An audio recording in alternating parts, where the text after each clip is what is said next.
ഒമാനിലെ Seeb Indian സ്കൂളിൽ primary വിഭാഗം വിദ്യാർത്ഥികൾക്കായി ഒരുക്കിയ പ്രദർശനം വേറിട്ട കാഴ്ചയായി. ഹിന്ദി മലയാളം വിഭാഗങ്ങൾ ചേർന്നാണ് ഗ്രാമീണ ജീവിതത്തിന്റെ നേർക്കാഴ്ചകൾ എന്ന പേരിൽ പ്രദർശനം സംഘടിപ്പിച്ചത്. പച്ചക്കറികളും പഴങ്ങളും പുൽപ്പായയും പെട്രോമാക്സും ഗ്രാമഫോണുമൊക്കെ നിരത്തിവെച്ചിട്ടുള്ള നാട്ടുചന്ത. അവിടെ കേരളത്തിന്റെ പരമ്പരാഗത വേഷവിധാനങ്ങളോടെയുള്ള കച്ചവടക്കാർ. മൺചട്ടിയും ഭരണിയും ചിരവയും അടങ്ങുന്ന പരമ്പരാഗത വീട്ടുപകരണങ്ങൾ. പുതിയ തലമുറയ്ക്ക് പരിചിതമല്ലാത്ത ഗ്രാമീണ ജീവിതത്തിന്റെ ദൃശ്യങ്ങളാണ് പ്രദർശനമേളയിൽ ഒരുക്കിയത്. സ്കൂളിന്റെ പ്രധാന വേദി ഗ്രാമീണ കലകളുടെ അരങ്ങേറ്റ വേദിയായി. കേരളത്തിൽ നിന്നും അകന്നു നിൽക്കുന്ന നമ്മൾ കേരളം എന്താണെന്നും കേരള ഗ്രാമം എന്താണെന്നും അറിയുവാൻ ഇത് വലിയ സഹായമായിരുന്നു. മത്സര ഇനങ്ങളായി ഒരുക്കിയ പ്രദർശനത്തിൽ 17 വിഭാഗങ്ങളായി 225 കുട്ടികൾ പങ്കെടുത്തു. 56 കുട്ടികൾ മികച്ച പ്രദർശനത്തിനുള്ള അഭിനന്ദനങ്ങൾ ഏറ്റുവാങ്ങി.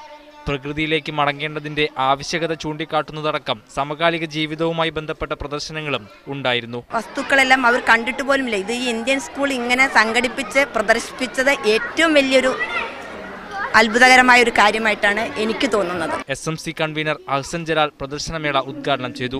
SMC പ്രസിഡന്റ് MK മൊയ്തു വിജയികൾക്ക് പ്രോത്സാഹന സമ്മാനം നൽകി. Media 1 Muscat.